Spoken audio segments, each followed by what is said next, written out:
Yo, what is good with everybody in the chat, man? What is good? What is good? So as you can see, we got two special guests. We got a packed house today. We got two guests on. We got a trio going. Basically almost completely Bay Area. You know, one's just outside of the Bay, but hey, we'll take it for today. But Yes, sir. hey, shout man. You already know Sanjit, you already know Ray the Tape. Shout out to Ray the Tape. That man just dropped another banger. You know, we didn't watch it yet because my boy just dropped it literally 2 minutes ago.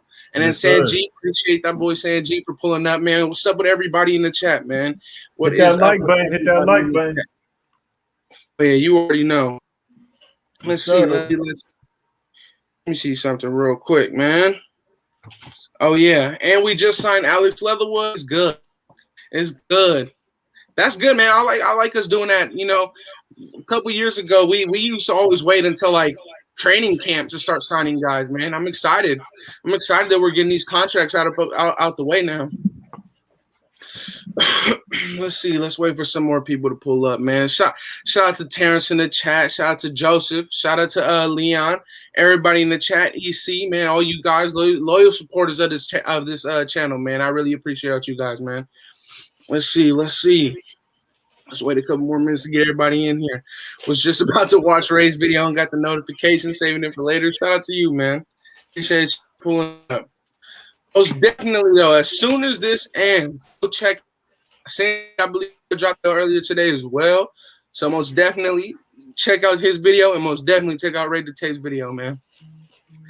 Great Raiders trio. That's what's up, Daniel. Appreciate that.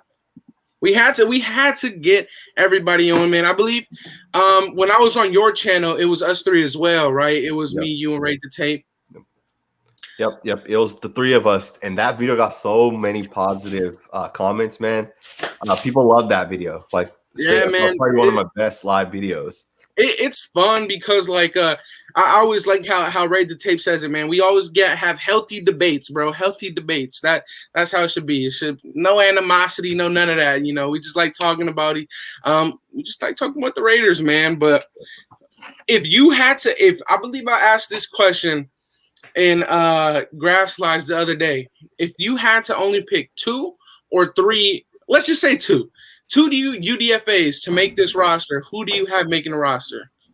Ooh, that's such a tough question. The first player, I think, number one, no question about it, Dylan Stoner. When I watched his film, like right after we picked him up, people were hyped up because of his name, which I don't even see a big deal out of it. It's really not that big of a deal. But people are always saying like, oh, we're gonna buy his jerseys if he makes the team. But he's a good football player, man. Don't let the name fool you.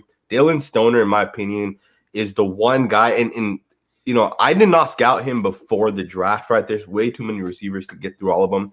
But Dylan Stoner, like when I watched his film, he reminds me of Jarvis Landry. The way he plays, he's not the fastest, but he plays bigger than he actually is. He just finds a way to get open. And I know his production wasn't necessarily there at Oklahoma State as other players, right? But at the end of the day, like he didn't have a ton of targets either, right? He had like 40-something targets. For sure, him. And the second guy I want to say is going to be Darius Stills. And I feel like that's probably the guy that all of us could probably agree on. Yes. Now, I wouldn't be surprised if Stills ends up on the practice squad at the same time, right? Because we do have a ton of defensive tackles already. I know we cut David Irving yesterday, or was it the day before yesterday? I don't know. I lose track of time all the time. But I think those two guys for sure. I wouldn't be surprised if one of those running backs gets on the roster as well. Jalen Richard's time is coming to an end, in my opinion. Yeah, man. What about you, Ray? If you you can only pick 2 UDFAs to make this roster. Only 2. Who do you have? I'll pick Stills. I think that's like Sanjit was saying. That's what everybody's kind of saying. Stills. The other one, man. I'm gonna go off the wall with this one, man, and say Richardson. Okay, Max Richardson. Yeah, I think we need some linebacker depth, and I'm gonna go with him. Stoner. You can't go wrong with that one either. With the UDFAs is kind of hard. You really don't know. Next thing you know, they could be gone. But I think I was watching the video, Sanjit's video earlier, and I believe we gave him 150K or something like that. So I feel like if you give a guy a little chunk of change, I think you're confident that you're going to want to keep him. So I think that's a good choice, Stoner. But I don't want to say the same exact thing he says. So I'll go with Max Richardson. I think he's big body. We need that depth at the mic if he can play that. Yes. I don't really know too much about him. Just skimmed over a little bit. I didn't watch like a ton of film. Y'all know how I am. I ain't gonna sit here and say I did this and that if I didn't. But I know he's big body. He's a linebacker, and we need that depth. So if he could beat out a couple guys like White, Muse, you never know. He could be on the roster. Yeah, I was leaning towards that as well, Max Richardson, but I just don't see if we could only have two. I don't see John Gruden going for two defensive players. I would have to say Darius Stills is my guy, man. I want him bad, and I would actually have to, I'm gonna take it onto the offensive side of the ball, but I would actually say that tight end out of BYU, Bushman, I would say that he makes it. Just because you already know the amount of times that we go in two tight end sets, all that kind of stuff. And, he's had upside, like I would go there, maybe Ragas, I really don't know, but there's a lot of running backs on this team that can make the roster right now, like a ton. I mean, thankfully I think Riddick's was only 50K guaranteed, so he can be gone today and it really wouldn't matter. But like I was saying with the UDFA, it's kind of hard. You know what I mean? We really don't know. They're at like the bottom of the roster, and it's really up to the discretion of the coaching staff who they like more. It's probably a lot of those things. I feel like it comes down to you got to know the guy and the personality, and then that's how they make the team, like their work ethic. So those are kind of like in the building. You got to know the guys. It's not more obvious to us like a Ruggs. We know Ruggs is on the team. He's a first-round draft pick. Right. High value, all sorts of things. So it's easier to say this guy will do this or that. But when it comes to those guys, it's really hard. I'll be surprised who makes the team, though. With Irving getting cut. Yeah, that's a big. It says a lot about our D tackle room. It says a lot. And I want to ask you guys, because I've been hearing Irving was cut because something to do with OTAs. I'm not sure if that is true at all, that he didn't show up or whatever the case may be. So does that mean Rashard is gone for sure? Because I seen Rashard, and another thing is I seen Fallon posting on his story. He had like COVID or something, and then I seen Rashard. He been on vacation this whole time, man. Yeah. So those guys, it's like, do you see those guys not making the team as well? Did you guys see that? Yeah, I mean, as far as Rashard, I think it's I think right now we're just delaying the inevitable. I really do think that his time is good. It's going, and he knows it, and that's why he's preparing for it. Like this dude, he's not putting his body through no wear and tear right now in camp. He's just relaxing with his family because he knows what's going to happen, in my opinion. And if that whole thing was true about David Irving not going to camp, and that's one of the reasons why we cut him, I feel like it would look bad on John Gruden because it would be a little bit like hypocritical for him not to do that. If we want to, kind of keep the same energy with two players, I get it. One's been here for a long time, the other one hasn't. But, at the same time, there's money to be made with Jalen Richard getting cut, and there's potentially people that we could pick up with that money. There's rookies that we need to sign, and I don't know, man. It's interesting where we're at right now. I think another thing with Jalen Richard is we've been trying to replace Jalen for a while, right? Like, 2 years ago we had Jalen and DeAndre Washington, but last year we brought in Booker. Riddick was in and out. This year we picked up two young guys. I mean, even a couple years ago we picked up like Chris Warren, right? Like I don't know if that was 4 years ago, how long that's been, but we've been doing Doug Martin. Remember that? I mean, exactly. So we've had so many different guys, and I feel like Jalen Richard has kind of stuck around because we haven't had a true pass catching back, right? A guy that can actually make plays out of the backfield. I think Kenny Drake's that guy. Josh Jacobs, people want him to develop into that. He isn't that, right? And maybe he'll develop into that eventually, but he wasn't that in his first two seasons. I would say the one thing that's kept Jalen Richard around longer than most people would think is his pass blocking ability. So Kenny Drake is going to have to replace that, right? or one of those undrafted free agent guys. Like if one of those guys wants to stick around, if they're like excellent at pass protecting, that's the best way to get on the roster. I think John Gruden really appreciates that, which actually is another point. You mentioned the tight ends, the undrafted free agent tight end. Derek Carrier is still on the roster, man. Like, why the hell is he on the roster? He had like a one catch last year, right? Yep. I don't know why we continue to keep him on the roster. We can't lie, though. That one catch was pretty clutch. That catch that he did have was weird. Derek Carr just knew he was in the flats, and he just tossed it to him, and he took it for like 20, 25 yards, man. Yeah. But, I mean, yeah, I feel like you're right on that. You know, I feel like we've consistently been looking for somebody to maybe take his role, but nobody could do the pass blocking just as good as him. And we know how important that is for John Gruden because his play action and all that kind of stuff, he loves it. So, I mean, it's tough. I mean, what was it in Josh Jacobs' first year in Hard Knocks when that dude didn't even want to be on the camera, when John Gruden was just asking everybody, where did what's his name, Wesley Woodyard, go to college or something, because they were talking about his pass blocking ability. Like, that's what you need in this offense to be a running back if you're not the number one guy. Like that's the thing. So that's the only reason why I could see him. But for $3 million, I mean, you're at that point you're paying every single running back more than your first round running back. So it's kind of exactly interesting in my opinion. That doesn't really make sense in my opinion. But who knows, bro? Like at the end of the day, who knows really what we have in store for this team? But I'd have to ask this because, like Ray Dete brought up, the whole David Irving thing. Would you guys right now try and go out and get a Sheldon Richardson? Like, would you guys want that addition to this team? Because me personally, as soon as I found that out, that was the first person that came to my mind, Sheldon Richardson. I thought that, okay, you know, I had belief that David Irving could return to form because this is the same coach that he's done it with, Ron Marinelli and all that kind of stuff. And, you know, he was selling us dreams online, talking about how motivated he is and all this kind of stuff. But, like, that didn't turn out well. And then, I mean, I don't know. Sheldon Richardson, he was getting paid $13 million before he got cut.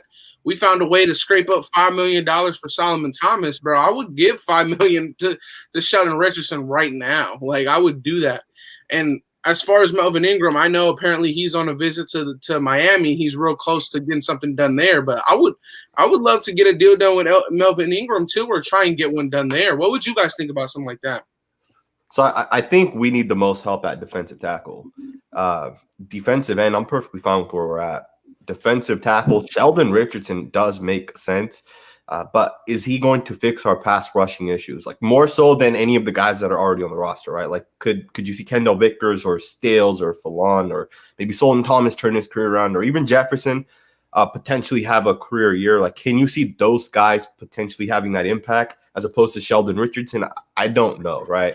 At the same time, I don't know if Richardson would even cost $5 million, right? Like we're at the point where these guys just want a job, right? Yep. The cap situation has really screwed these guys over. Personally, I think I would probably lean away from Sheldon Richardson. Same with Melvin Ingram. I feel like we don't have that much money left. If our team is ready to be in the playoffs and potentially make a Super Bowl, we can get one guy, right? And that has to be the right guy. Like I wouldn't want to waste that money on Richardson. Who would you think that guy would be? Julio Jones, man. Julio Jones. Whoa. No, I'm just messing. I don't know. I don't know if we're gonna talk about Julio Jones, but we can get. Yeah, we will. We most definitely will. But I want to hear Ray's thoughts on Melvin Ingram or Sheldon Richardson. I'm good on what we have. I've been saying it pretty much since the draft. I'm good on everybody we have. I want to go to war with the guys we have in our company right now. You know what I mean? I don't really care about who's out there anymore. I'm ready to go to war, man. It's time to play. You know, we got a receiver duo. Edwards better be healthy. If he's not, he needs to go. It's time to go. We really need to see what these young guys are about. We got about 7 first-round draft picks now. 7.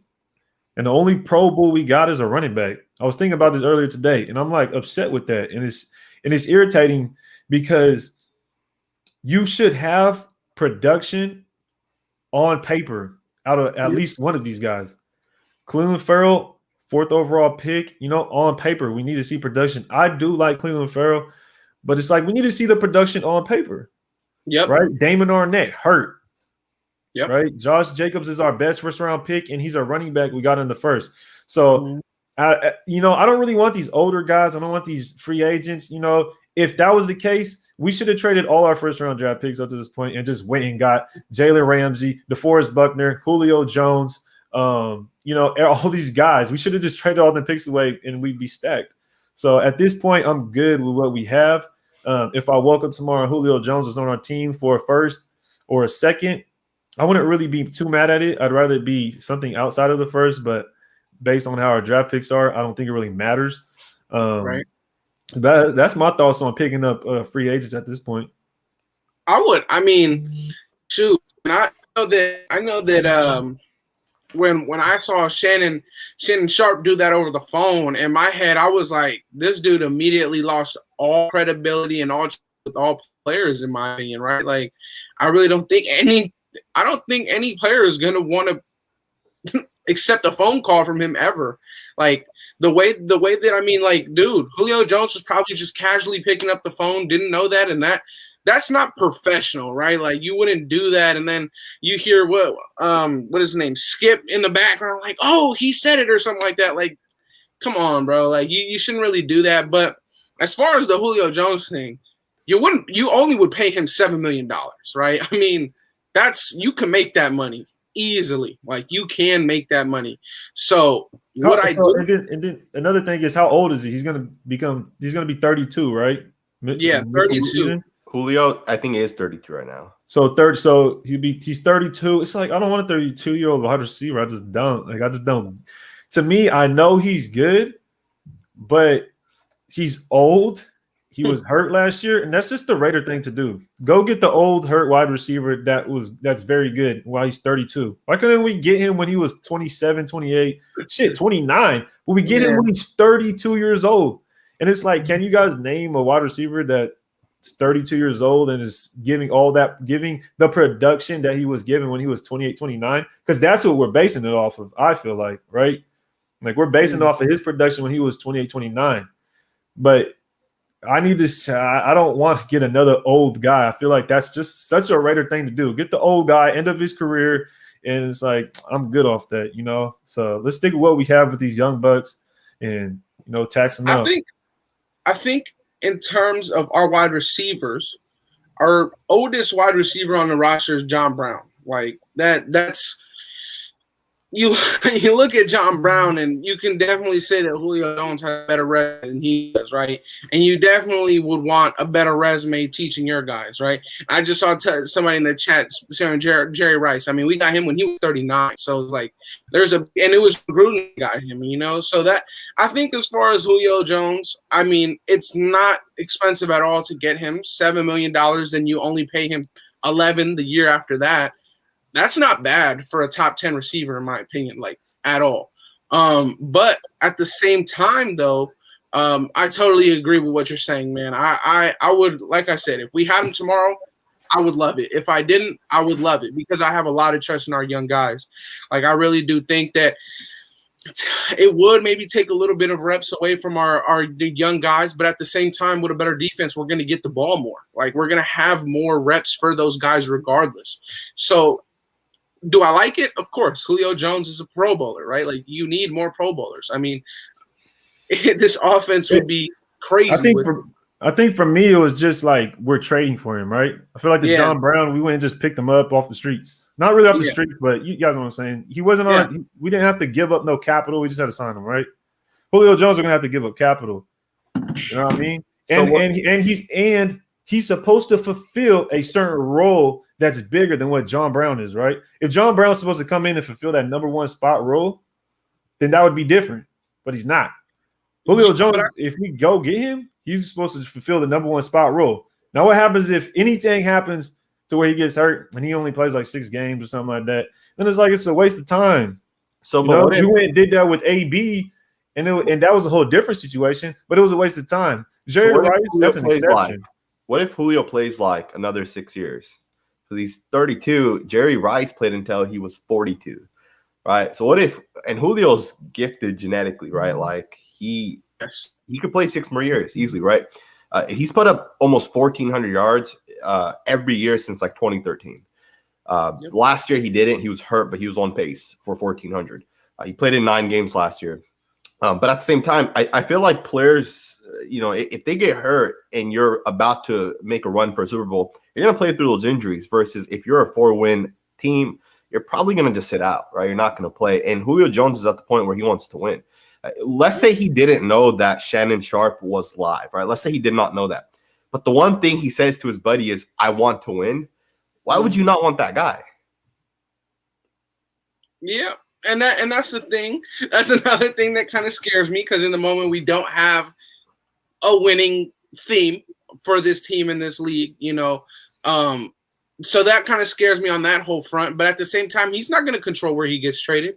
He doesn't have a no trade clause, and they also came down to if they were to trade him, they would not like it to be within the NFC. We are not in the NFC, and that's good for us in a sense.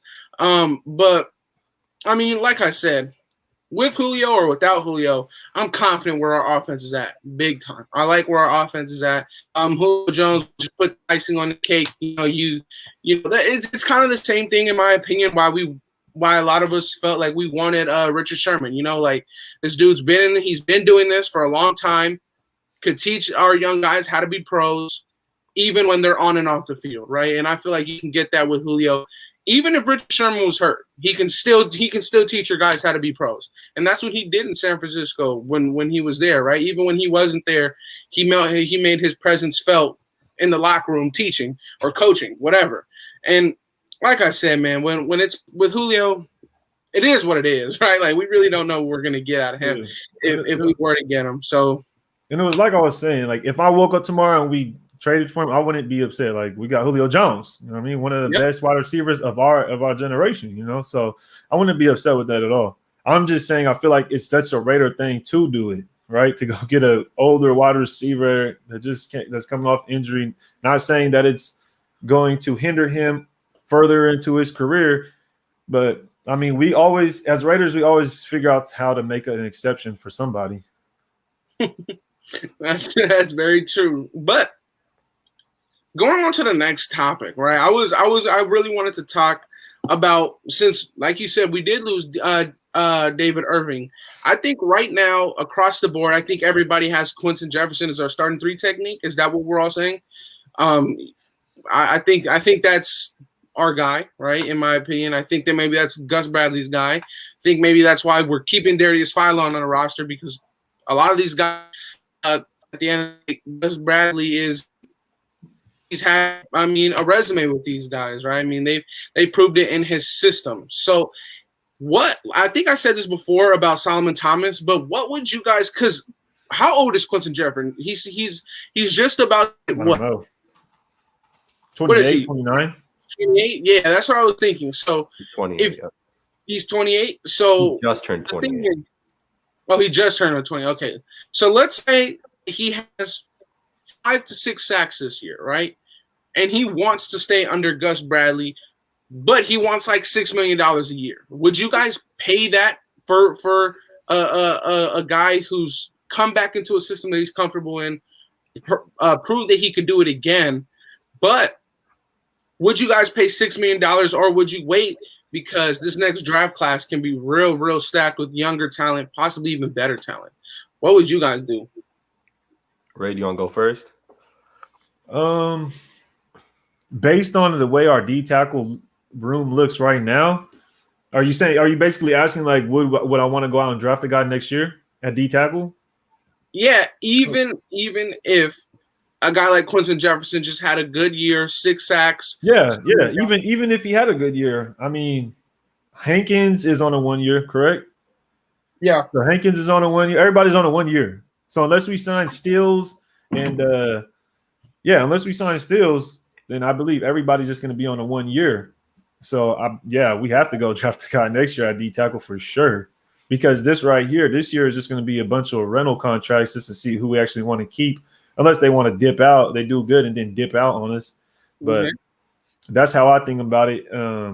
I still say to this, I still think about it. Like I know Christian Barmore went in the second, but I still think like, man, imagine if we got Christian Barmore with 17 and then we went and got Trevon Merrick, traded up and grabbed him. our defense would be solidified at that point, I feel like, right? And then we just went and got a right tackle, like someone later, like a Christensen or whoever went later, right? Tackles that fell, man. And it's like, if Tom Cable's that good, not saying that he's bad, don't start going crazy on me now, especially Sanjit. If he's that good, then why does he need a first round talent? This is how I think, right? If Tom Cable's so good, why does he need a first round talent to polish? Like, I don't get that. To me, I just don't. It doesn't make sense to me. If you're a good coach, you don't need a first round talent to polish. You should be able to get a guy, especially in the offensive line, later in the draft to where you could polish him up and be a competent offensive lineman. Now, with that being said, I do think we need a defensive tackle no matter what. I don't care what happens this year. We have to go get a defensive tackle that's young, on a longer contract, and has and can actually go out there and produce for us.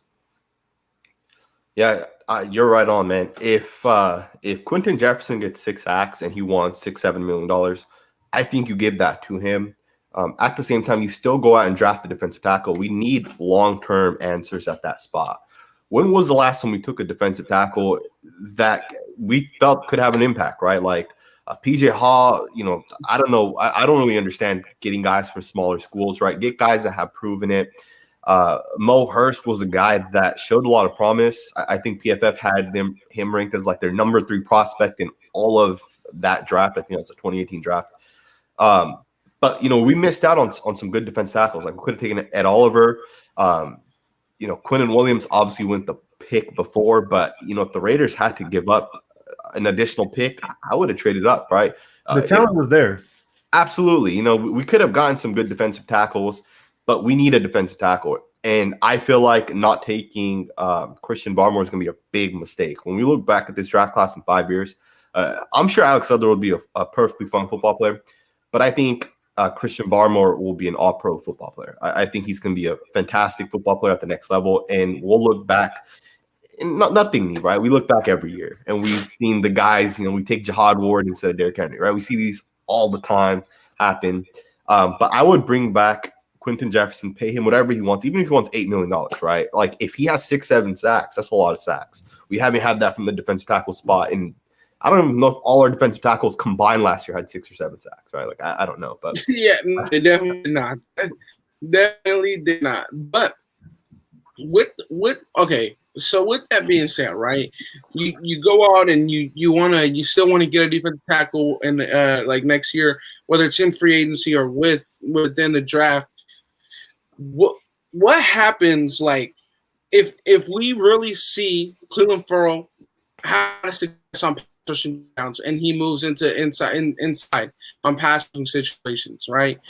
Do we tell him then, like, let's say Cleveland Ferrell, we see him let's say he gets 6 or 7 sacks this year. Every single one of them came from a pass rushing situation when he was in the inside. Do we tell Cleveland Ferrell, you need to put on 10, maybe 12 more pounds, and you're going to do that full time? If we see him completely just ball out each time we put him as a designated pass rusher at the defensive tackle position, or do we keep him at right or left end, and just move him in there? Or do you want him to start the whole time? Let's say we're just speaking hypotheticals here, but like, if that were to happen, what would you guys think would be the best in that scenario? Yeah, so if Cleveland Ferrell is able to get 6 or 7 sacks all from the inside, I think it would be a mistake to move him as a full-time defensive tackle, right? Because unless he's playing that on first downs and we see what he's doing in run downs, right? Because you got to keep in mind there's a big difference when it's about to be a pass and you're lined up against the guard, right? You just use a speed move or whatever it is. And it's much different if it's first and 10 and you have to now play the run before you get into that pass set or before you start, initially pass rushing, right? At the same time, if you say, hey, Cleveland, put on 10 or 15 pounds to play defensive tackle, is that going to slow him down? Like, I want him to play at the weight that he's comfortable at, right? The way he came into this season, I'm going to assume that's where he wants to be. Adding the extra weight could impact him. I think we should leave Cleveland wherever. If he has that success, I'm going to assume that he's also a pretty decent right hand or left hand or whatever as well. So I would just let it be the way it is and just move him on the inside going forward. Mm-hmm. Yeah, I would just hold on. What was that last part? You said you wouldn't move him on the inside? No, I would only move him on the inside during passing situations. Oh yeah. I completely agree with what Sanjit said. He basically covered it all. I wouldn't want, and then another thing is we drafted him 4th overall to play defensive end. So, I mean, it's tough this year, and I've said it before. You know, we have such a full D tackle room, and we have so many 3-tech defensive tackles that will we see Cleveland Ferrell playing defensive tackle? And I'm not saying that he won't, because I honestly think he will. I think Mike Mayock already said like we're going to see him at D tackle still. But it's like we have all these D tackles, so who's going to be playing D tackle when it's a pass rushing situation? Yeah. I mean, that's why. I mean, I just want to talk about that because I know there's a lot of people like right here, right? He says Ferrell and Thomas starting defensive tackles. That just can't happen. Those are 2-3 techniques. Even if Cleveland Ferrell were to play defensive tackle, that would be 2-3 techniques. Like that just wouldn't happen. We're not going to go into that. What was that? Like that wide 9 thing that San Francisco does, where they just leave 2 big old gaps in the A gaps. Like it's ridiculous. You need to have some outstanding linebackers to play that defense, in my opinion. But yeah. I just don't see that production from Ferrell really, just because of just the things we've been talking about and what I just said, you know, because if he's going to play the edge on 1st and 2nd, right, which it could potentially be a passing down, right, and he could get to the quarterback, get a sack that way. But when it's a pass rushing situation and it's 3rd down, what do you do with Cleveland Ferrell? Do you put him inside to rush the passer?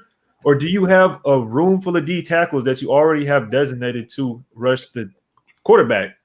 Because you already know when it's the time to rush the quarterback, you got Crosby, Yannick, and Kuntz on the edge.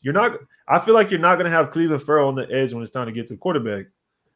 So where does he fit in that D tackle spot with Jefferson, Hankins, Stills, Fallon, Vickers? So I just got to see how that rotation is. I really got to see what Gus Bradley does. I think he's got to get real creative with the defensive line and just see what happens.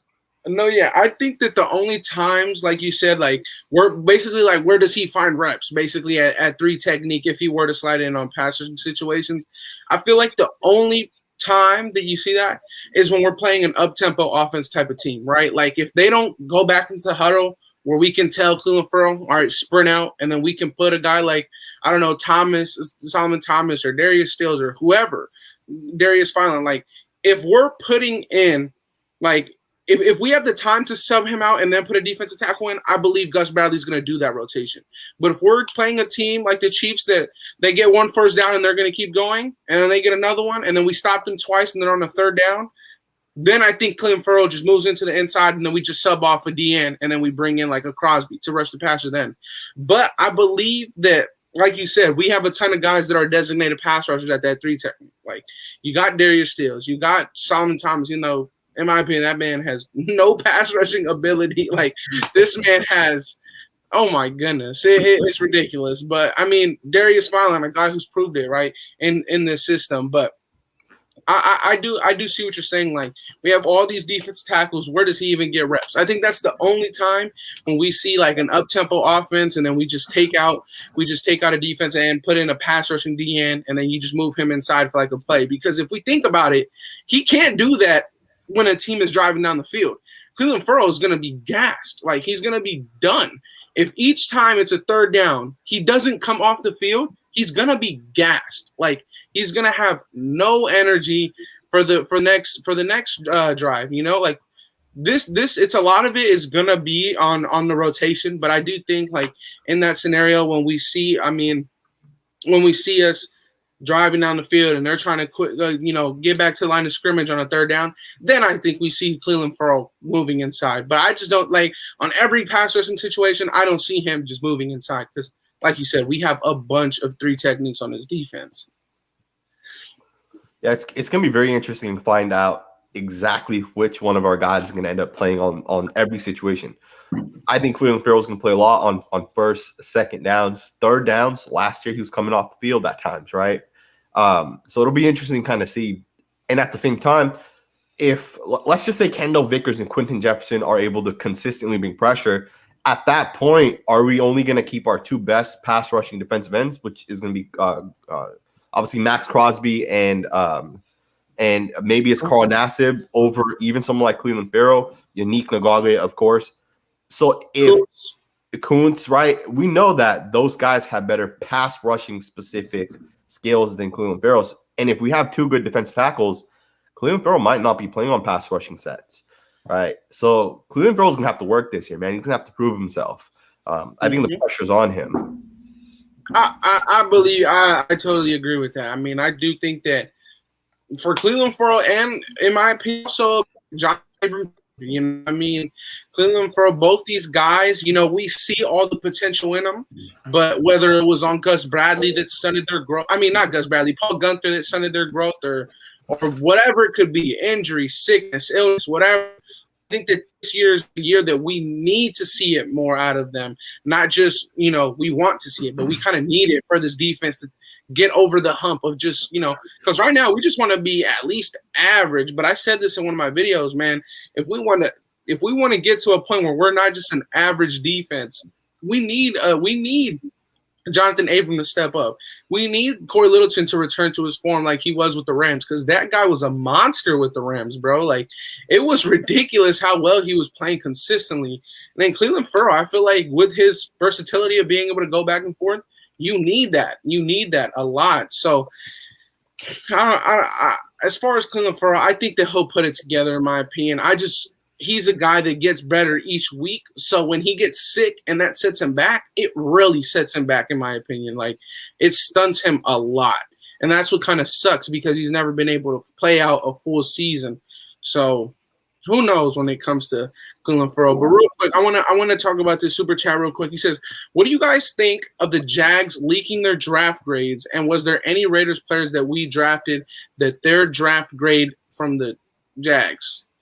I did not even know that they leaked their draft grades. Did you see any of that kind of stuff? Yeah, I included it in my video today. Just to give you guys some information, the Jaguars made a video. They posted it on their YouTube.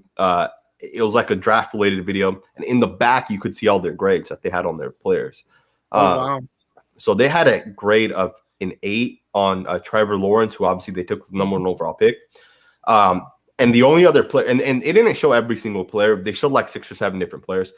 Another player that had an 8, and it's the only other player that we saw have an 8, was Jalen Waddle, which is crazy because the scale goes up to 8. 8 is the highest. 8 means this is an elite player. They gave Jalen Waddle and Trevor Lawrence both 8s. Travis Etienne, or Etienne, or however you say his name. That was they took him in the I think the first round pick, the 25 or something like that. Yeah, so they gave him like a 7.4 or something like that. It's pretty high grade. They had Kwity Paye at like 6.8. I can't remember who else they had, but like, yeah, man, it's interesting because they had Jalen Waddle with an 8, which means he's going to be an elite player. So I wonder if they thought he was ahead of Jamar Chase and Devontae Smith, right? That's very interesting. Now, obviously, Jalen Waddle went the 6th overall to the Dolphins. So obviously, some NFL teams thought really highly of Waddle. DG, did you see it or no, the leak? No, I didn't see the leak myself, man. Yeah, so it's interesting, man. It's very interesting that they had like these guys kind of ranked. I didn't watch the actual video. I just read an article and I saw some of the images. So I would have loved to see what they thought of like Alex Leatherwood or maybe some of our other guys, Dude, I don't know. Did it ever come out if it was true that the Ravens, I believe it was the Ravens that wanted to grab him? Ravens and Colts. Did it come out that it was true though? So they denied it. No, they denied it. Yeah, but yeah, they're not gonna say like, yeah, we wanted him in the first round. They're not gonna put any of that information out. And the fact that someone put it out there that the Ravens did want them, they had to come out and say we did not want him. Right? They don't want to put how they kind of grade their guys. So yeah, who knows, right? Where Leatherwood would have went. I think ultimately he would have been a first round pick still, regardless of if the Raiders grabbed him or not. Yeah, that's real interesting. That great skill. I honestly didn't see any wide receiver better than Jamar Chase in this draft, in my opinion. He's crazy. That was the only wide receiver, in my opinion, that if he was there at 17, that I would have actually thought of taking. But I mean, as far as Trevor Lawrence, you get an 8. I mean, that's expected. I mean, screw their draft board. I would love to see where ours was standing at, right? I would love to see how we graded our guys, in my opinion. I would love to see, bro. I just really want to hear Gus Bradley's voice talking about this defense and if he really his confidence in where we're at now, because I honestly do believe that when Gus Bradley went to the Chargers in his first year compared to where we're at in our first year with him here now, I believe that we have more talent than he had in his first year with the Chargers. I really do. Like, I honestly believe that. I believe that. Oh, whoa. Hold up, man. I can't just be on here while you just yelling out some crazy stuff now. Hold on. What do you mean? I don't know if we have more talent than the Chargers. I don't know about that one. More talent in Gus Bradley's first year with the Chargers compared to Gus Bradley's first year here with us. First year. Oh, okay. First year. Like I don't know what he had his first year, honestly. I don't know. His first year that he had, that dude had to completely redo that whole defense himself. We, in my opinion, have more talent on this roster our first year with Gus Bradley and in his first year with the Chargers. I think that this defense has more talent than what he has starting off with the Chargers. Okay. Like, I really do. I'm not saying that our roster is up to par with theirs. Not at all.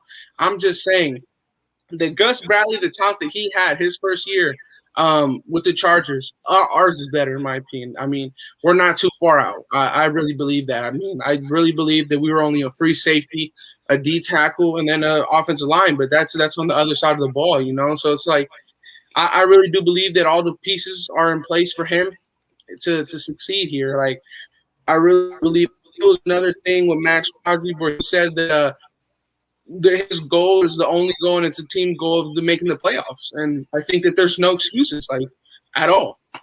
I really do believe that we have everything that we absolutely need. I mean, we got a veteran corner. You needed someone as a veteran in the secondary. We have basically only veterans in our linebacking group besides our new guy, Divine Diablo, and our two, position changes back there. But I mean, we got a veteran presence with Yannick Ngakoue and in that defensive line. I mean, I think that Gus Bradley has what he needs, honestly. Yeah, I think we have a lot of talent as well on this defense. The one thing I would say is in 2017 specifically, Gus Bradley went to the Chargers. He had Joey Bosa. He had Trey Boston, a prime Casey Hayward. I think they had Ingram at that point. But they hadn't drafted Derwin James yet, right? So I think they drafted him that year. They had drafted him after that. So in 2017 ended, Gus Bradley ran his defense, and then in 2018 or going into 2018, they drafted him. I wouldn't disagree with what you're saying. Yeah, I wouldn't say we don't have better talent. I don't know if the players are necessarily actually better, right? Like, we don't have a Joey Bosa on this roster, right? Joey Bosa is when healthy is a special player, right? He's a top 5 or 6 pass rushing defensive end, or just defensive end in general. But I do think that the Raiders do have a ton of talent. Hopefully it comes together, right? Because having a ton of talent doesn't always necessarily mean you're going to be a good football player.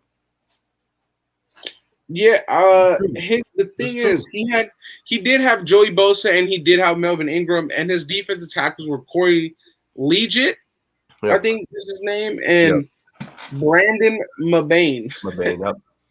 And his linebackers, I mean, Denzel Perryman was good then.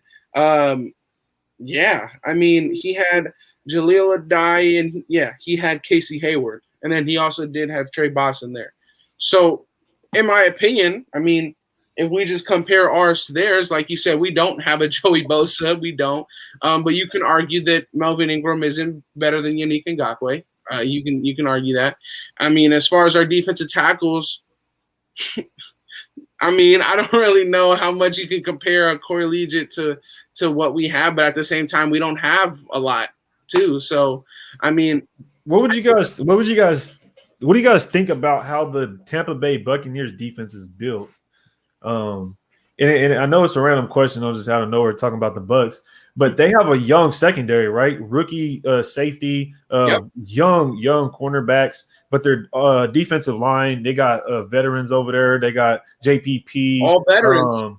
Vita Vea, which I think he was hurt most of last year, but then you got Ndamukong Suh, you got a Shaquille Barrett, which has been in the league. He was on the Broncos Vita Vea to the back when they needed him. And then the linebackers are vets outside of Devin White. Comparing our defense to theirs, just based on that experience level, do you think that our defense couldn't rise up like they did, having such a young secondary, but we have a lot older front seven now? So here's the thing with the Bucs, right? Even the season before this past season, the Buccaneers had a top tier defense. The only issue was Jameis Winston threw 30 interceptions. He had 40 total turnovers, or how many ever turnovers he had, right? You're putting your defense in that situation, and they still won 7-8 games in that year with Jameis Winston at quarterback. They just got conservative with their quarterback, no interceptions, and the defense won them games. Now, our defense is not built the same way, primarily being the fact that they have a great front seven. Levante David has been an all-pro linebacker. He's still probably a top 7 linebacker, and Devin White's probably a top 3 linebacker, right? Or he's arguably a top 3 linebacker. Just having those 2 linebackers in there, and then you look at that defensive line, Vita Vea, a lot of people love him playing that nose tackle role or that one tech role. Ndamukong Suh, who I still think he's a good football player, right? He might not have the same production, but you put him in on first and second downs, he can still bring it.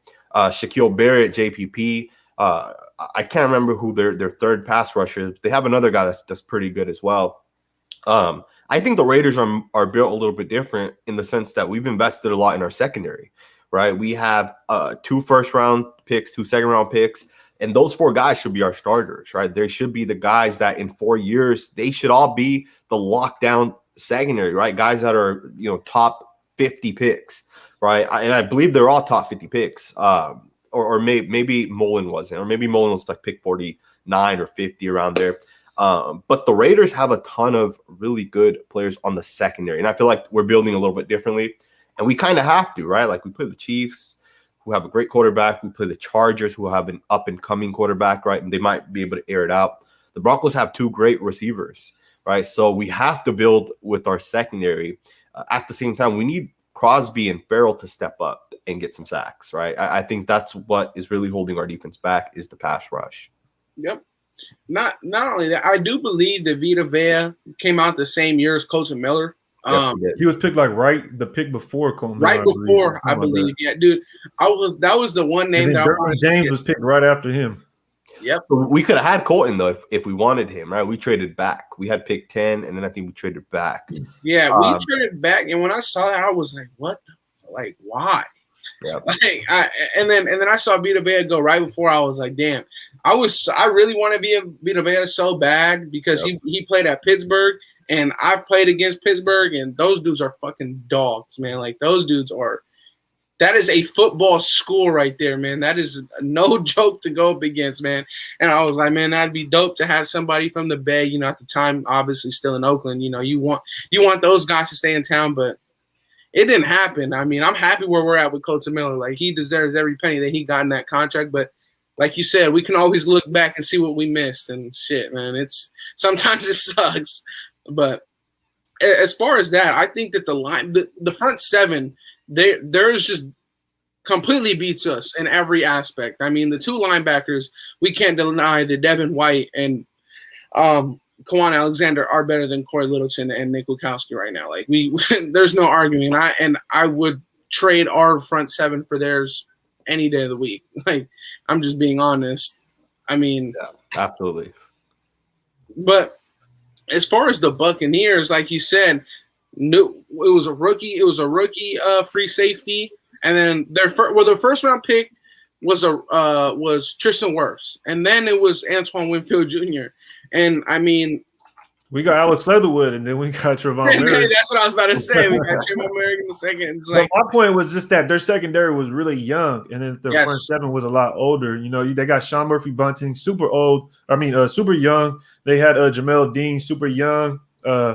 Davis, I think his name was Davis, Antoine Winfield, and then you had Whitehead. They're all super young, just like our DB core, right? Yes. And then the front 7 was a lot older, right? They only brought in one young guy, which was Devin White.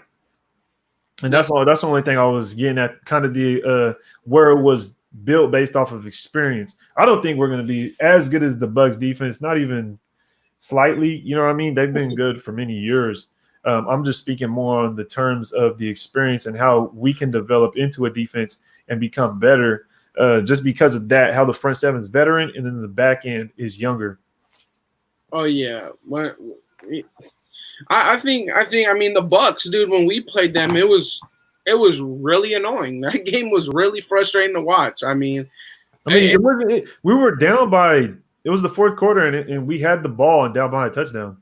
Yeah, but we were out of that game, if I'm being honest.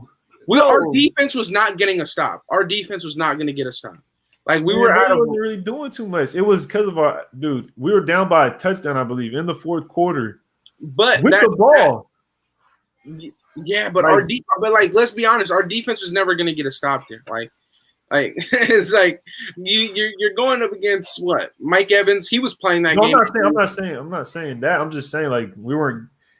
A lot of the games last year that we played looked worse at the end. Yeah, than what they actually were. Like when we were playing the Bills, we weren't that far away. We weren't playing the Bucs, we weren't that far away. You know what I mean? Patriots. We weren't playing the Patriots. Yo, I was just watching the film on the Patriots just yesterday, and I'm looking. I'm like, yo, why is it's the third quarter, right? 11 minutes left. It's 13-10.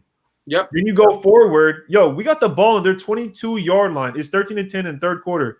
You go forward to the fourth quarter. It's 23-10. I'm like, yo, what happened? Like, how are you in the enemy territory, but you don't score? And then they end up with 10 extra points and you're a quarter later. You know what I mean? So I don't know what that is. There's something going on there. Something weird. But that just brings me to that's that red zone, man. Y'all got to go check that video after this live. You already know what it is. It was real ridiculous, man. It was really annoying. And I honestly do believe that a guy like Mariota, if we just ran the read option every now and again with him in the red zone, that could help a ton, in my opinion. What do you think about that, Sanjit? What do you think about Mariota in the red zone, like bringing him in? Like, what do you think? The thing is like if we bring him in only to run the read option, teams are going to see that real quick. So he has to throw the ball as well. Yeah. At the same time, yeah, absolutely. And at the same time, I feel like there's a reason why Gruden isn't bringing him in. Gruden's not an idiot. He's smarter than all of us put together, right? Yeah. Like Gruden is not an idiot. Either he just doesn't want to expose him, in case he does have to come in and in case something were to happen to Carr.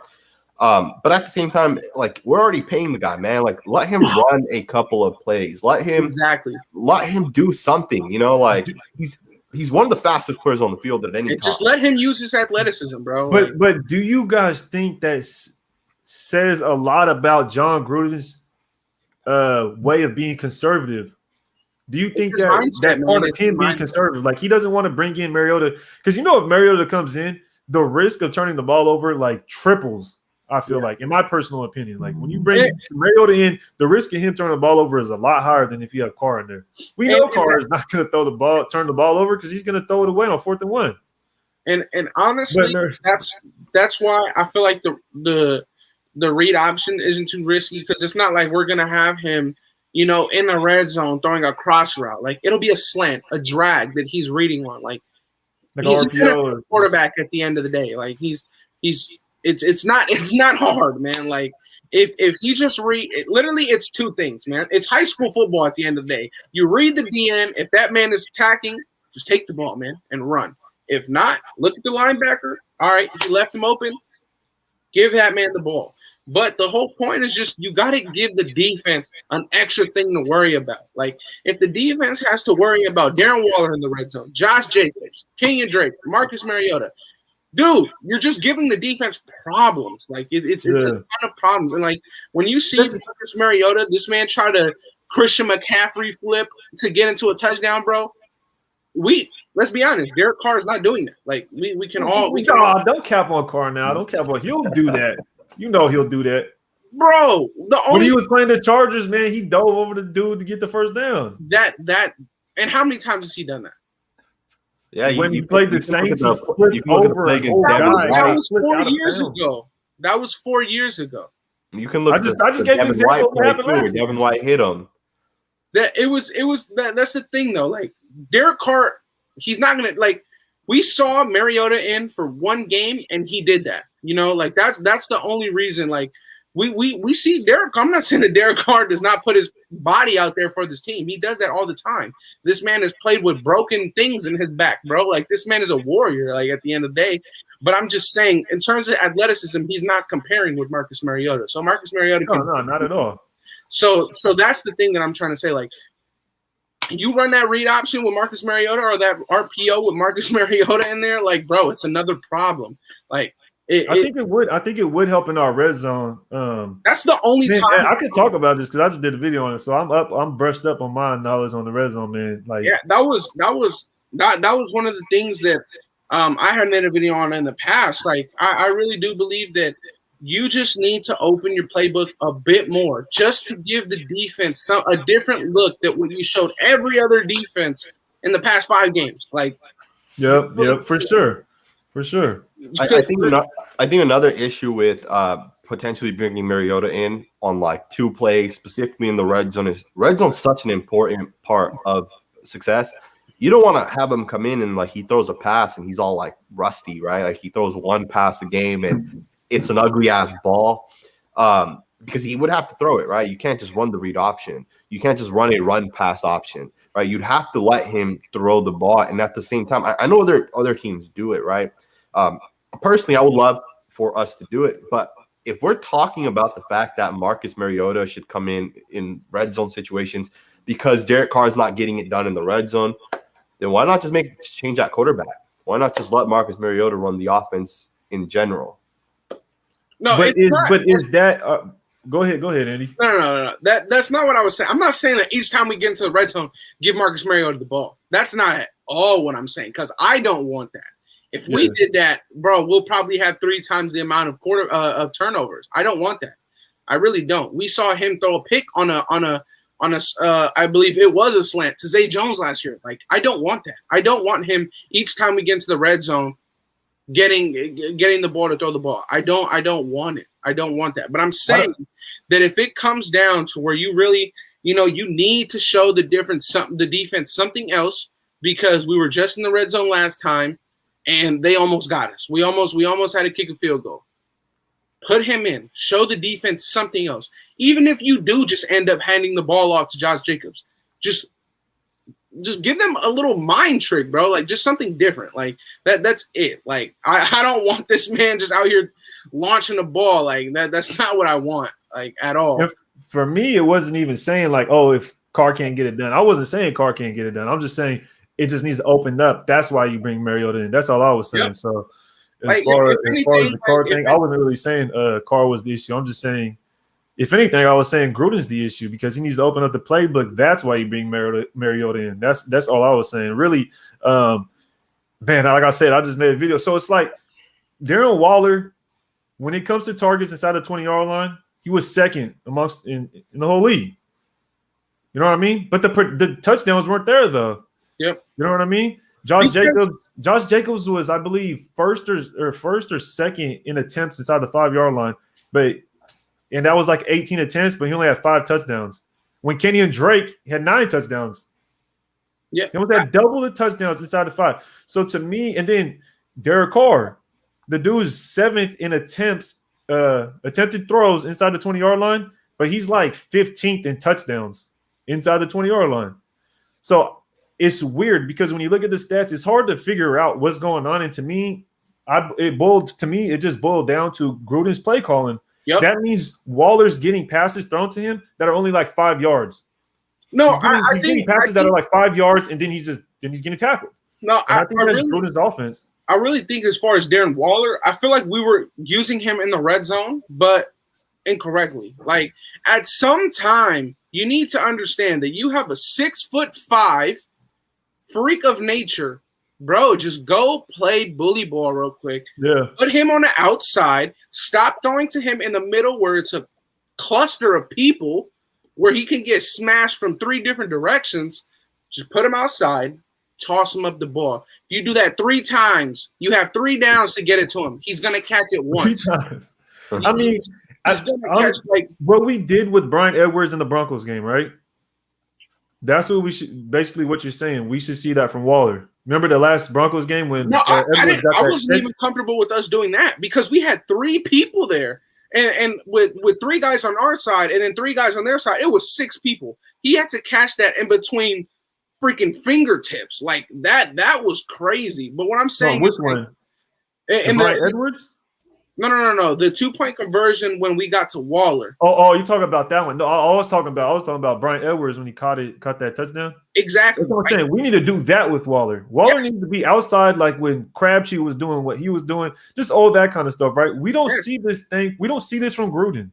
What we see is the play action pass being rolled out to the weak side or whatever you want to call it, to the side that you have no space to run. Yes. Like you literally do a play action pass to where you're running to the side of the field that has barely any space, and then you're throwing it to your fullback or Jason Witten while Waller is inside blocking. Mm-hmm. Like I've seen that so many times watching film, and it's like, why is Waller our best offensive weapon consistently blocking, and then we're trying to throw it? We have 1 or 2 options to throw it. That's all you give your quarterback. 1 or 2 options to throw it, and it's Alec Ingold or a Jason Witten. And it's like, it was so dumb. Like frustrating just watching it. Each time we got into that red zone, you seen that 11 personnel go down. You see two tight ends. You already know it's a play action, and one of these tight ends are running across her, bro. And it's like anybody can catch on to that. Like, just mix it up. I don't care if this worked for you 20 years ago. Bro, just mix it up, bro. Like, just do something a bit different. Like, just slightly different. Like, it's crazy to me that we can't just simply, bro, teams do this all the time. You see what? The Falcons, each time they were in the red zone. All right, Julio Jones time. And everybody knew they were going to Julio Jones. But guess what? Adams? Like, it's ridiculous. Like, it's so crazy. And then I think a lot of it contributes when we get to the red zone that our play action pass isn't good either. If you look at our play action pass stats, they're garbage. Yeah, and I don't understand how it could be garbage in the offense we run with John Gruden. It's just weird to me. You know what I mean? You go look at Derek Carr's stats in the play action. It's like, yo, something's wrong here. You know what I mean? You go look at everybody compared to him in the play action, it's garbage. You go look at Carr when he's getting blitzed, he's doing great. Go look at Carr when he's just doing a regular pass, he's doing great. But when it comes to like a play action, for some reason his stats just drop. When he gets to the red zone, his stats just drop. So I'm like, what is going on in this? You know what I mean? And so it's weird. You know, I don't know if you guys know too much about that or what the root cause is, but to me, it's just that goes back to coaching. Like, this shouldn't be when you play action, he should be better. He shouldn't get worse.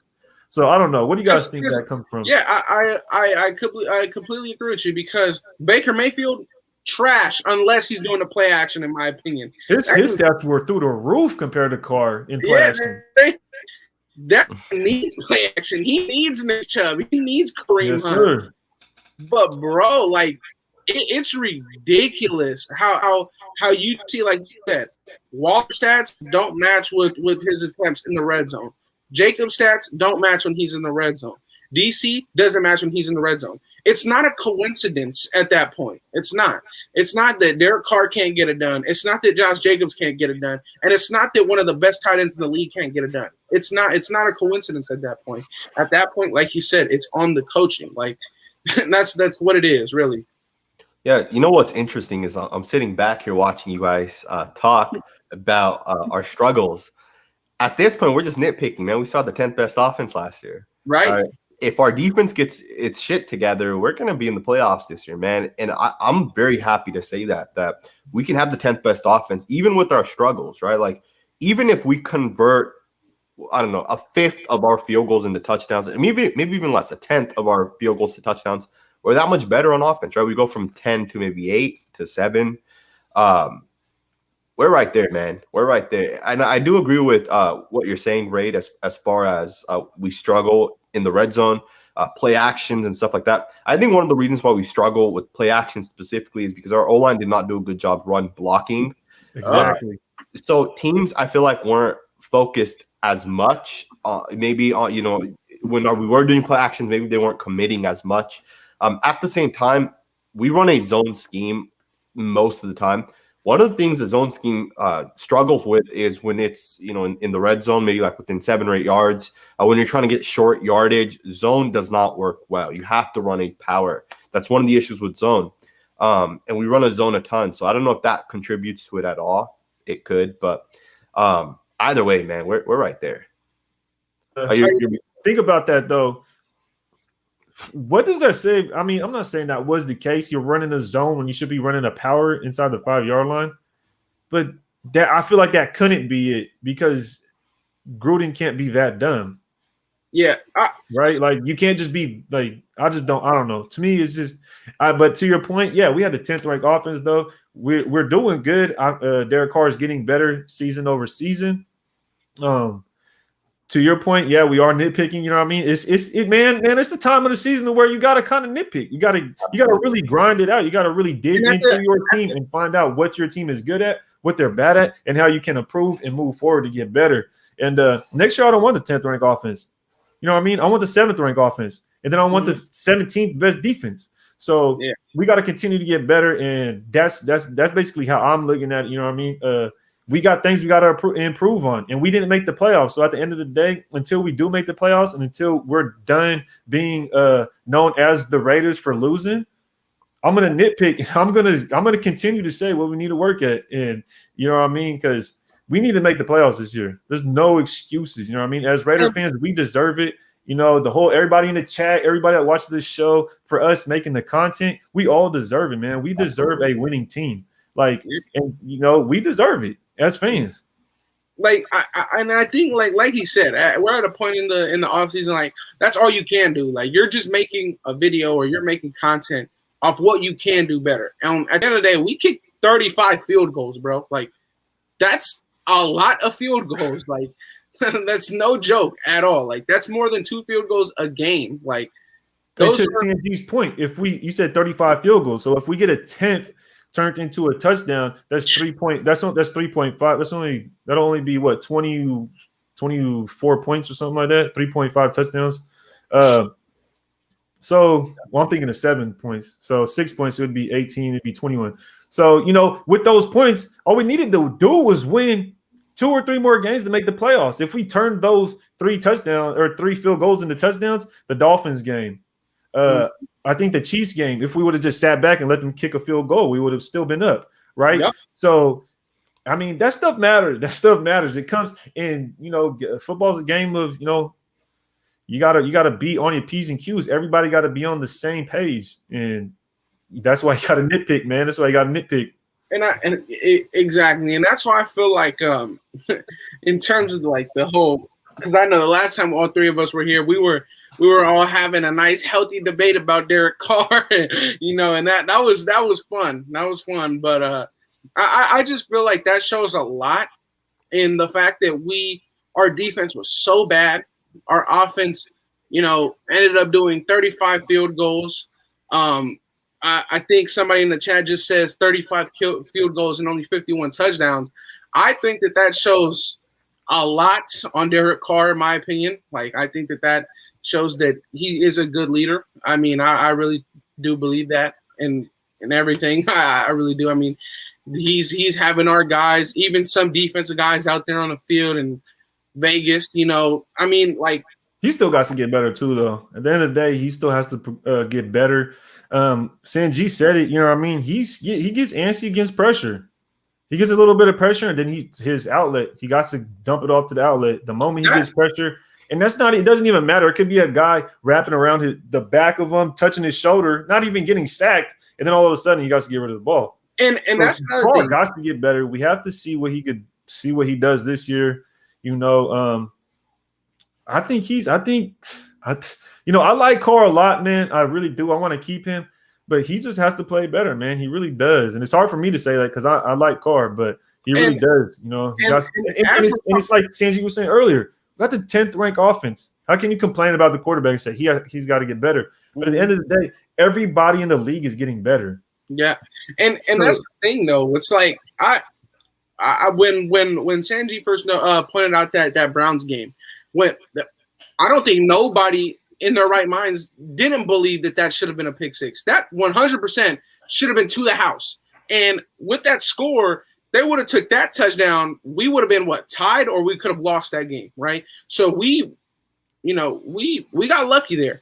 And one thing with that Falcons game, right, dude, as soon as Carr put, I noticed it at the beginning, man. Carr was getting that ball out ridiculously quick, and he was putting a lot of power in those throws. And I saw that immediately, and I knew that right then and there he was going to throw a pick. I already knew, because the amount of power and the amount of velocity that he was putting on those throws was way too much. It looked like he just wanted to get it out and go, and that's not good. That's not good. Like that wasn't smart of him at all, and it wasn't like him. Like that's not what Derek Carr does. So it was really weird. Like that game was really it was bad.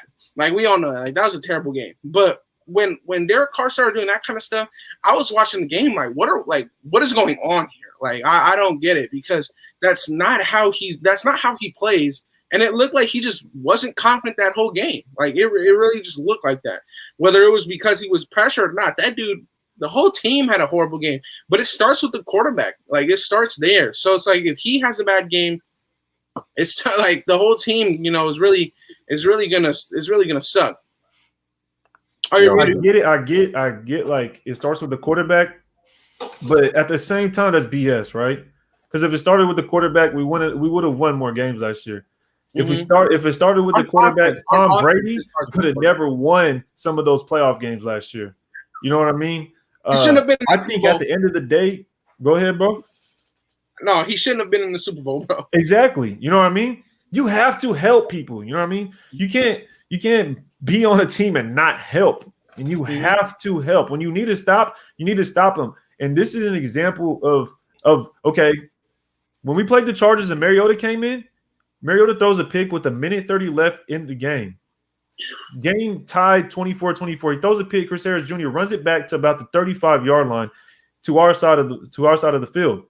Justin Herbert comes out on the field. Our defense makes a stop, and they miss the field goal, so we go to OT, and we still lose. Yep.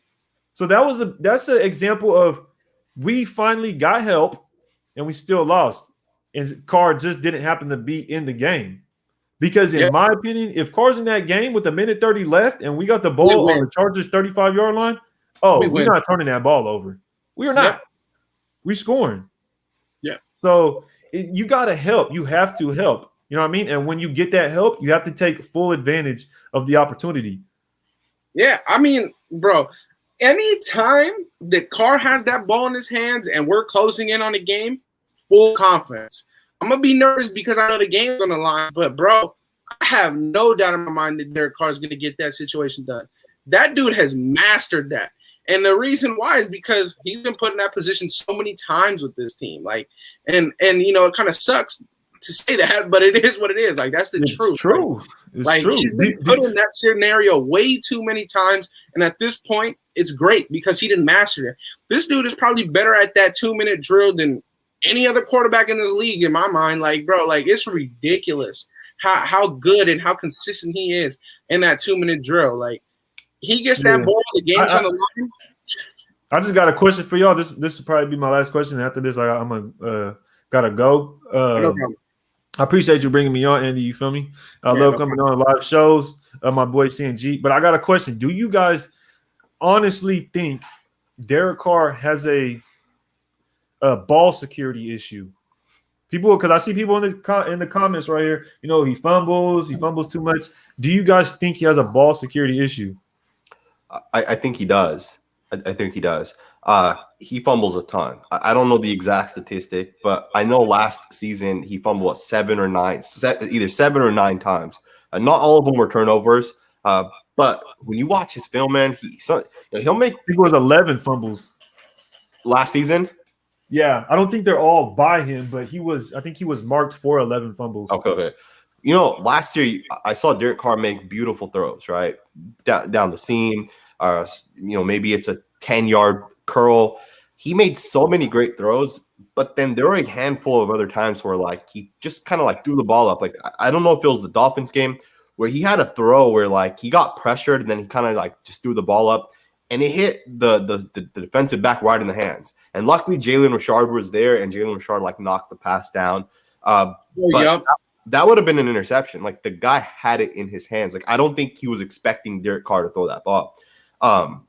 Believe this or not, like literally 2 or 3 days ago, I actually started looking at Derek Carr's film, and I was gonna and I clipped it. And I have the clip saved of Derek Carr making boneheaded mistakes. And I'm not gonna ever publish that video. I decided I don't want to do it. But I have at least like 9 or 10 plays of him just making very, very bad decisions. And it's always when he gets pressured. Every single time is like, you know, like you were mentioning earlier, a guy like wraps around, right? Like Colt Miller has someone, you know, he pushes someone upfield. Carr panics. He doesn't look to run to his left and then, you know, reset and make a throw. He panics and he checks it off. DC checks it off a lot, like a lot, more than I think a quarterback needs to. Another thing that I think it was Ray that mentioned it was, you know, having momentum, starting the game off correctly. The Raiders started off 3-and-out multiple times. I think every game of the last like 7 or 8 weeks we started 3-and-out. I think it was like every single game at the last stretch of the season, 3-and-out the whole time. It was really annoying. Yep. And those are issues, man.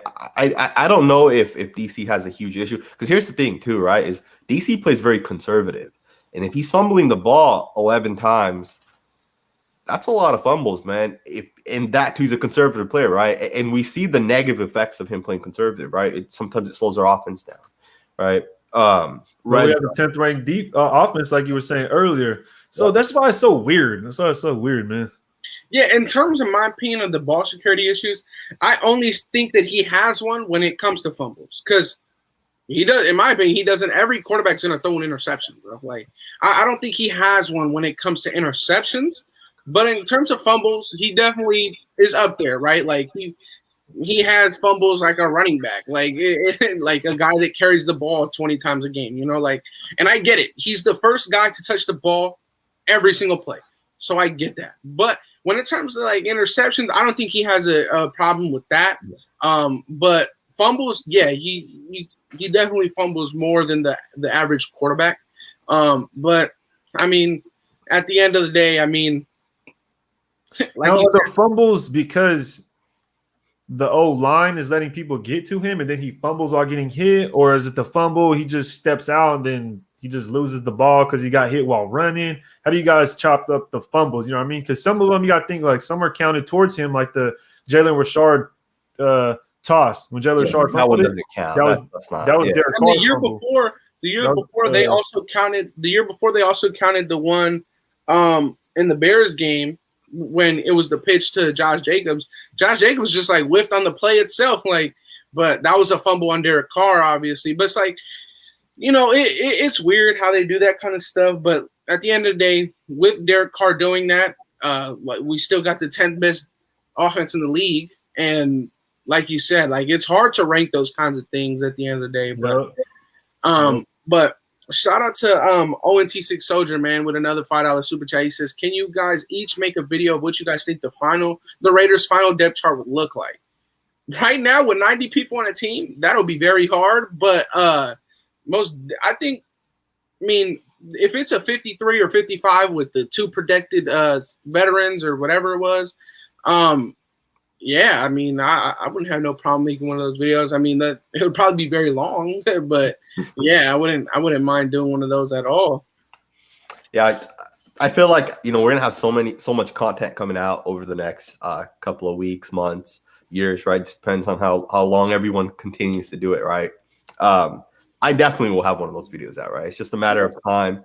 But yeah, man, I think the Raiders are in a real good spot this year. I think Derek Carr, specifically when he fumbles, when he gets hit, that's the issues for me. At the same time, I think it was Watts Raider mentioned something about I don't know if it was Derek Carr or what it was, something regarding his fumbling. Sorry, Watts Raider said Gruden tells him to check it down. That was me talking about Derek Carr was checking it down. John Gruden plays are designed like that. It's John Gruden doesn't tell him to check it down, right? checking it down is the last option. Every quarterback has a check down on every single passing play. There's no pass play that's designed without a check down, right? Yeah. At the same time, there's no pass play that's not designed in case a defense brings an all-out blitz, right? You'll have your hot reads.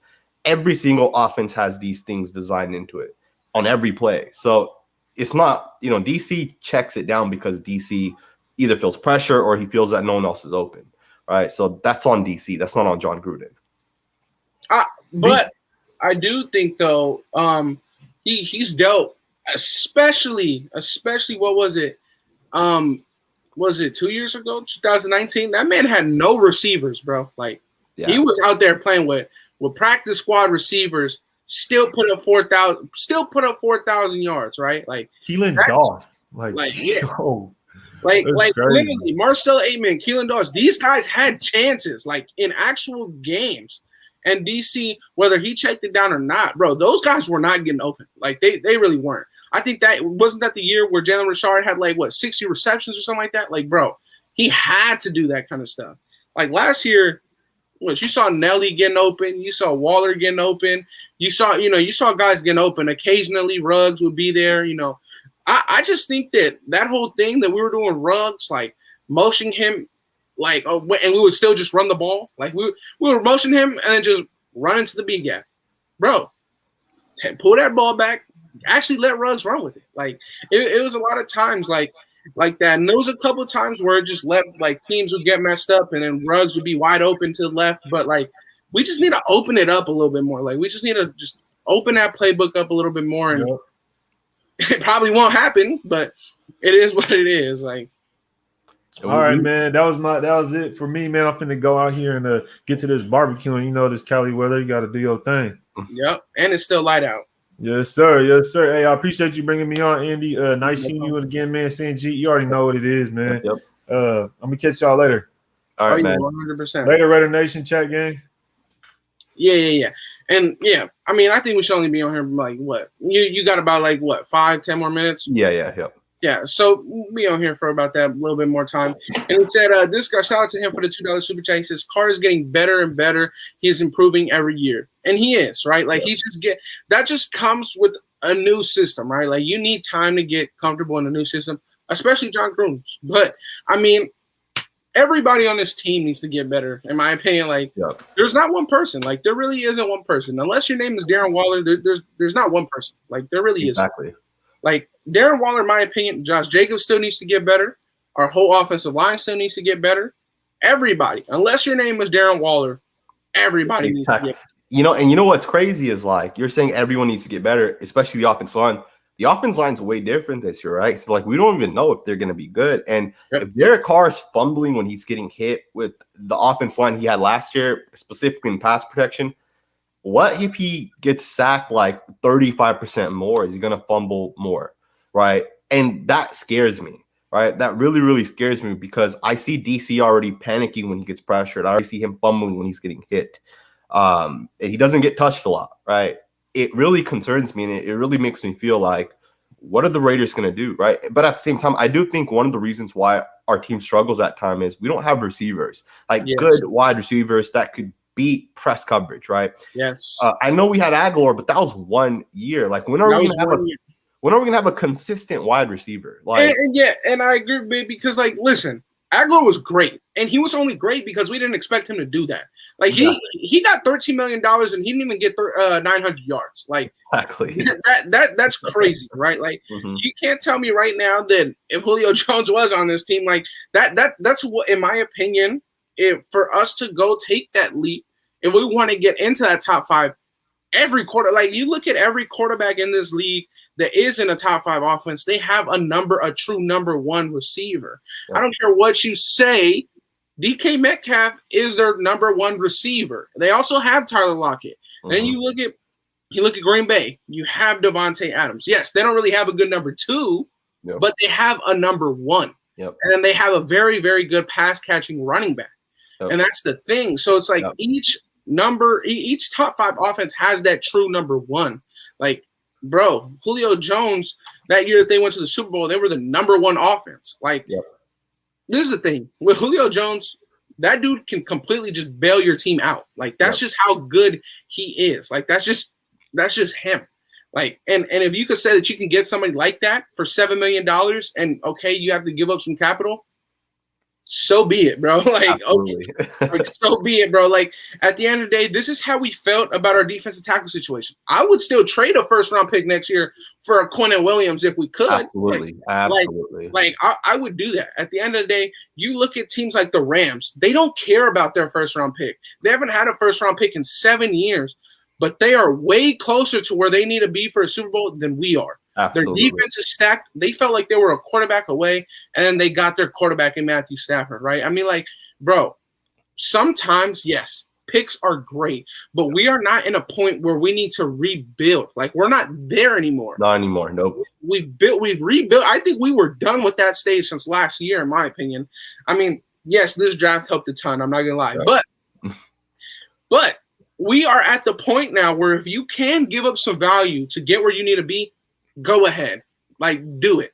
Because at this point, our track record in the first round hasn't been great. Our track record in the second round has been average. And, like, after that, everybody else looks better than they are because they were middle to late round picks. Let's be honest, right? Like, it is what it is. Like, we got a great guy in Max Crosby. We got a great guy in Hunter Renfrow. You know, don't know what we have in Termuse at all. The man got a toe injury and was like, all right, I'm out. Yep. I mean, like, bro, like, if this is my thing. The thing is, at the end of the day, I feel like there's a lot of teams in this league, though, that if it came down to just giving up one first-round pick, they would do it for Julio Jones. That's what scares me. Yeah, like I feel like there's a lot of teams that it feels like, all right, just give me your first-round pick. I think there's teams that would do that. Like, I don't think that we're the only team that would do something like that. Same thing if it was a second-round pick. I think there's teams that would do that in a heartbeat. So it's like it's kind of interesting, but I would get Julio Jones. I really would. You know what's interesting is so Shannon Sharp called Julio Jones. Do you feel like Shannon Sharp is an idiot, or do you think there's a possibility that Julio Jones told him, hey, call me and I'll say it live and we'll get it out there that I don't want to be on the Falcons, which forces the Falcons to trade him away. At the same time, if Julio Jones' value was a first-round pick, it's not that anymore because Julio Jones has said it from his mouth that I'm not playing for the Falcons. So why would a team give up a first-round pick if Julio Jones isn't going to be on the Falcons? He's saying, I'm not going to play for them. Why give up a first, right? I think it's kind of weird because I do believe that the Falcons there's been reports that the Falcons, like, if they could hold on to him, they want to hold on to him. But at the same time, if they do trade him, they want the team that trades for him to take on his full salary cap, like all $14 million. Yeah. So a team isn't going to give up a first-round pick if they have to take his full $14 million. Like, absolutely. Like, we are in a down year when it comes to salary cap. So if they want to pull that card, you're going to have to pay him $14 million, not us, because nobody's going to want to do that. Yep. I mean, as far as Julio Jones, I would love to see this man in a Raiders jersey. I'm not going to lie. I really would. Top 10 receiver, I don't care what you say. Like, that's what it is. If he comes to this offense, he doesn't have to be the primary receiver. We know that Darren Waller is that. Yep. But then without Darren Waller, this is the thing. With Julio Jones, you can't bracket Darren Waller and Henry Ruggs. Yep. You have to choose one or the other. And then that leaves your running game open. Like, we are literally one proven wide receiver away from this offense to just destroy the league. Absolutely. Like, we have a above average offense. Absolutely. We already have that. But if we want to destroy teams and make teams look silly, you go out and get Julio Jones. You want to sit back and give your defense a 21-point cushion, you do something like that, right? Absolutely. Like, that's what teams do. Like, I mean, bro, the Chiefs consistently blow out teams. Like, they consistently blow teams out. Like, that makes it easier for the offense too, right? If you're up 14-3, you know what's coming. It's not going to be a run. Chances are they're catching up. That's a great point, man. I say this too, like, long-term success, you get a top 7 offense and you'll have 10 years of good quality, you know, making the playoffs every year. If you get a top 10 defense, a defense can fall off much quicker, right? Defense doesn't last as long as a top tier offense. And I feel like right now a lot of people, like I see, shout out to Watch Rate in the chat. We can most definitely afford $7 million for Julio Jones. Absolutely. You can cut Jalen Richard, and you could restructure a small, tiny bit of Derek Carr's contract, and there you go. Yeah, $7 million. You can make that money really quick. Absolutely. Like, you can get. We're talking about only the guys on this team that are making $7 million are not at the level of proven talent that Julio Jones is at. Like it is what it is. Like last year, we just paid LaMarcus Joyner $9 million last year, almost $10 million. We just gave Solomon Thomas $5 million. Like, bro, you can make $7 million easily. Exactly. And that's what's ridiculous to me. Like, yes, you have to give up a little bit of capital, but this offense literally goes from good to great with Julio Jones. And I really don't care what anybody has to say, because like I said, Henry Ruggs is going to push the defense back and that's already going to give a cushion for our two starting caliber running backs. Yep. After that, guess what? You have Julio Jones. That's the thing. Like, what is a team honestly gonna do if Julio Jones steps into a Raider jersey, bro? Yep. Like what are teams honestly gonna do? Like, you can't guard Julio, you can't guard Darren Waller. Your team's already gonna be backed up because of Henry Ruggs, and I honestly do believe that Henry Ruggs is gonna get a lot better this year. And then, like, what do you do? Because our running game on paper, we have two of the best running backs, in their two guys are real good at their position. So it's, what can you honestly do to stop this offense, right? Like, it's really tough. Like, and it's exciting, but at the same time, I don't want to keep thinking this. It's gonna be real disappointing when this dude goes somewhere else. Like, absolutely, that's the thing, right? Is I don't want that disappointment of him going to. Could you imagine if Julio Jones goes to like Kansas City? Like, could you imagine? That won't happen. Fuck. Hey, man. Oh my God, dude. The Raiders need to get Julio Jones. And what's crazy is we could have gotten DeAndre Hopkins last year, right? Like, they gave up David Johnson and I think a second-round pick. Second-round pick, bro. Even then, like, we had Amari Cooper, and I know some Raider fans hate Cooper. I like Amari Cooper, man. I think he was a real good football player. Today, he's arguably a top 7 wide receiver in the league. If the Raiders had Cooper today, we'd be a much better offense, right? There's no question about that. I know people say he's soft or whatever, but he's still a great route runner. He still gets open, and he still puts up 1,000 yards every year, right?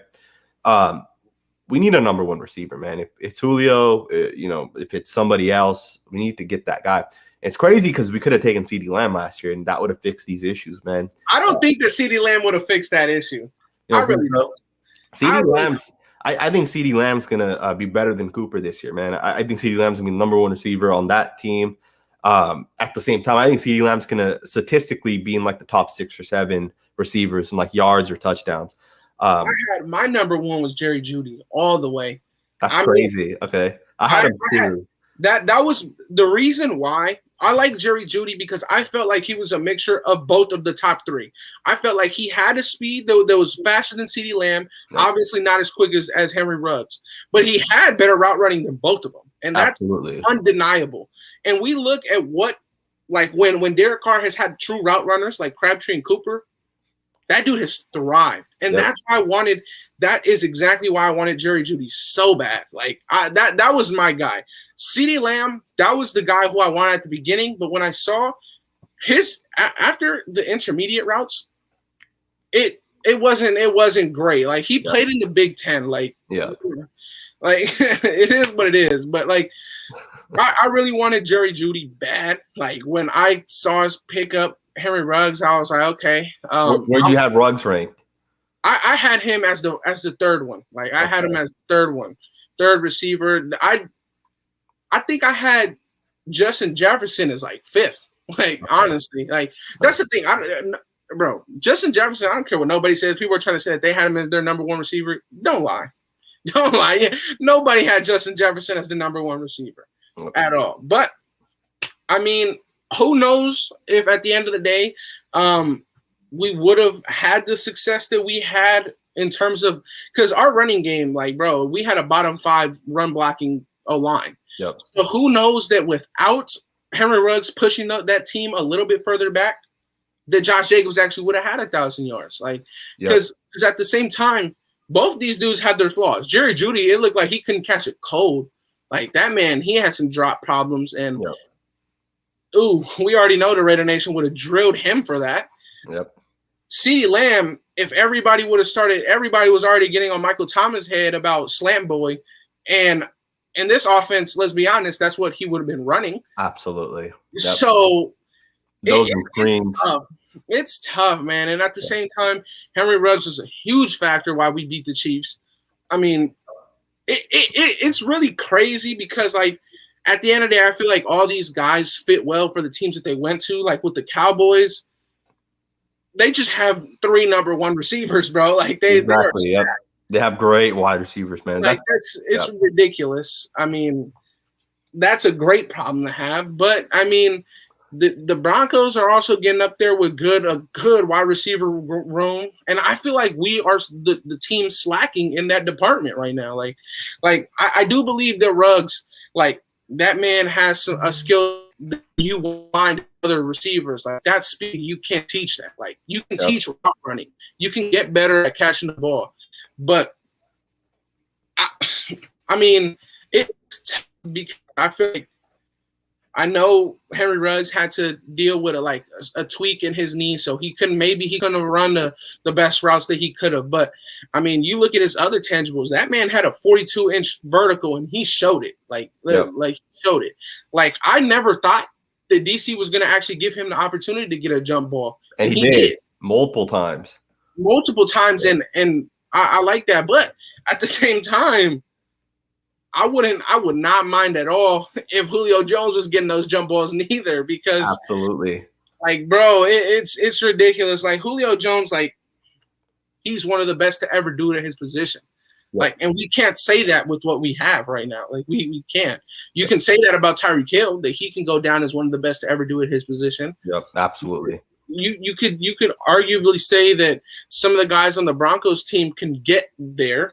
Yep. Like, but right now, I mean, it's tough because do I believe that Bryan Edwards can become a great wide receiver? I do. Mm-hmm. But that's looking into the future. Like, Like, if you get a guy that can help mold them now, why not? Like, that's why we wanted Richard Sherman. Like, that's exactly why we wanted Richard Sherman. So why can't we bring that to our offense? Like, this is a guy who also has been to a Super Bowl, been to the playoffs. So why wouldn't we want that for our offense? Like, we wanted Richard Sherman. We know he was at his back end of the career. He was coming off of a down year. He was coming off of an injury, but we all wanted him. Now, so, I'm going to ask you this. If you ask Julio Jones, hey, do you want to play with Derek Carr? Do you think he would say yes, or do you think he'd say no? I think he would say yes. I think Derek Carr is outside of the media. I think that within the league, within players, he is one of the most respected quarterbacks in this league. I really believe that.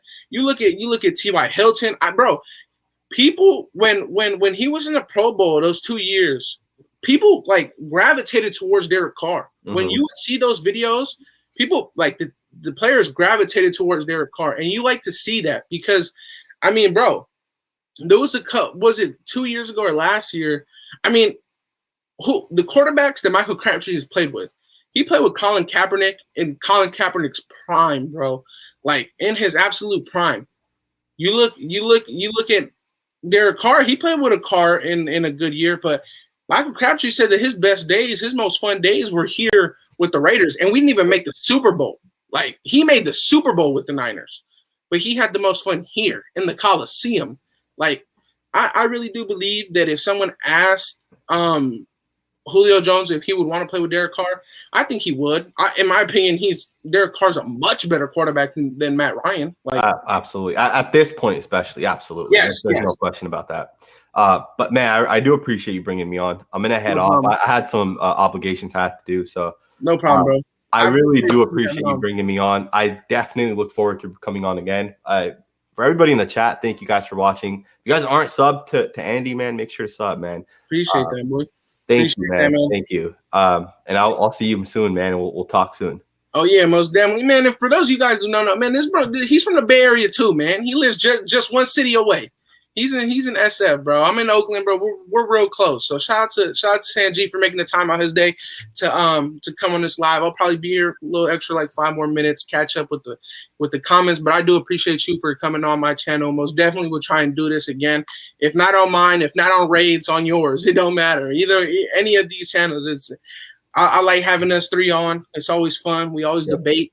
It's good. Bro. I like that. No, absolutely, man. I love talking, man. And it's we're not arguing, we're not talking shit to each other. We're having a healthy debate. We're talking. They're all our opinions at the end of the day. So, thank you, man. And I'll talk to you soon. Most definitely, I appreciate you, man. Yo, so real quick, shout out to Kevin Lurker for the $5 super chat, man. Like I said, I never ask for you guys to donate to this channel, but I'm only going to be on here for like 5-10 more minutes because my boy Graph's about to go live in 20, live at 7 or 9 your time, whatever it is. But bro, I really enjoy it. I mean, we had over 200 people at one point in this live. So yeah. I really appreciate all you guys that came in here. And bro, a real quick question, because we got 180 of you guys still in here. I'm graduating next week on Sunday, I mean. Would you guys want me to live stream that? Would you guys want me to live stream the graduation? Because I'll do it.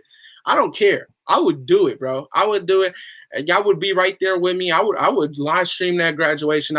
No hesitation. So let me know right now in the comment section, bro. If y'all would want me to live stream this graduation next week, let me know, bro, because I'll do it. And shout out to Chemo from he said I was here from Sanjit. I'm gone, bro. I appreciate you, bro. BG says yes. That would be cool. Hold on. Let me show you because I customized my cap for my cap and gown. So I'm most definitely gonna try and if y'all want it, I'll stream that. But look what I put on my cap and gown, bro. On my cap for my thing, bro. I'm gonna most definitely try and live stream that if y'all want to see it. But peep this real quick. You know I had to get the Raider shield right there, boy. You know I had to get the silver and black on this side, the little Mexican eagle, but I had to get in silver and black, bro. That's the cap and gown, bro. Bro. Bro, this right here, that's going with me on the graduation day. Right here, got 64. That was the number. That was the number I wore senior year. Right there, 51. That's what I wore freshman year. I'm doing it, bro. I'm doing it. So if y'all would want me to live stream that graduation I got next week, man, just let me know. I'll do it. I do it, man. Most definitely, bro. Most definitely. And hell yeah, man. Like I said, I really appreciate. We got 160 of you guys, bro. So next week, I'm done with high school, bro. So I'll most definitely try and get that done. But yeah, hold on, real quick before we get out of here. We got about 15 minutes before graphic go live. My boy. Raider Spotlight. He want to pull up real quick. So if you guys want to wait real quick, if y'all want to see my boy Spotlight, I'm about to pull up right now. So tune in real quick. Shout out to my boy JR. He says that's a fire cap, and you already know I'm gonna wear that on the day of my graduation. No hesitation. It has to be done.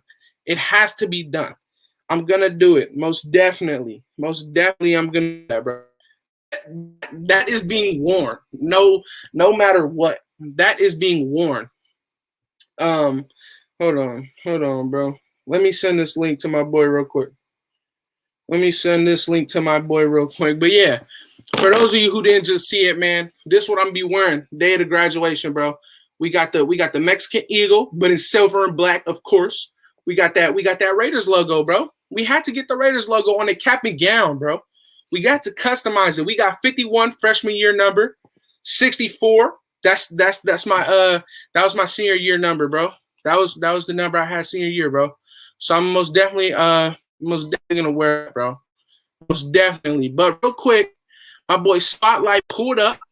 He's gonna be on here quick. I have to bring him on. He sent me a little message. I'm gonna bring him up real quick. And shout out to Docs in the chat, boy. What's up, my boy? Yo, what's going on? You know, I had to pull up for you real quick on your live. Me being Appreciate you, boy. We going to the courthouse. Appreciate you, my boy. What you doing right now? I'm chilling with the wife. We had a bonfire, so we just chilling. Had a little bit of drink, so I'm a little bit intoxicated. Hey, but it's all what? good. This is our hometown. What are you ranking my cap and gown for my graduation right here? Oh, and drive by and be like, look. Oh, that's fine. That's we get married that's out top of town. 3, baby. That's number 1 right there. Yeah, I got that. Got that 51. That was my freshman year number. 64. That was my senior year number. That's fire. We get married and have our family here. Shout out. Baby Trim Brown t-shirts, bro. Them Baby Trim Brown t-shirts are fire, boy. Baby Trim. Tell them where to buy it. Tell them where to buy it right now. You go to spotlightsportsgear.com. If you go tomorrow, it'll be 20% off on all Baby Trent Brown t-shirts. You definitely gotta go copy, man. That's what's up, man. That is what's up, bro. And then Kenneth Bryan Dox is gonna start his live in 15 minutes, bro. 15 minutes. 15 minutes. So yeah. But yeah. I was just asking them in the chat before you pulled up. I was just asking them if they would want me to live stream my graduation, bro. I'm thinking of doing it. That'd be fire. That would be crazy, though. It's gonna be fun. That would be crazy. You know, fire, bro. But I had to pull the Hennessy up in here. The Henny on the live? Okay. Yeah, the Henny. Listen, I already had the Bel Air Rose. Shout out to Rick Ross for the Bel Air Rose. But you know, I got the Henny over here too. You know, it's all love. No bad. My boy said I need a Mexico flag. That's why I threw on the little thing right here. The Mexican eagle, bro. I had to get it in silver and black though. 541 Raider says Ruggs is our guy. Real quick, you think Ruggs next year? How many yards you giving Ruggs? Oh yeah, for Ruggs, we getting married next year. Yes. Period. And Darius for Ruggs, said it. Period. I mean, I think I can see him getting almost to 1,000. I say like 950. Okay. 950. Okay. At least when healthy. If he's not healthy, he probably go.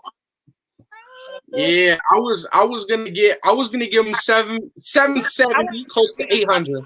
I want to be an usher. Yeah, but I just gotta see what Brian Edwards can do too. That's the only thing.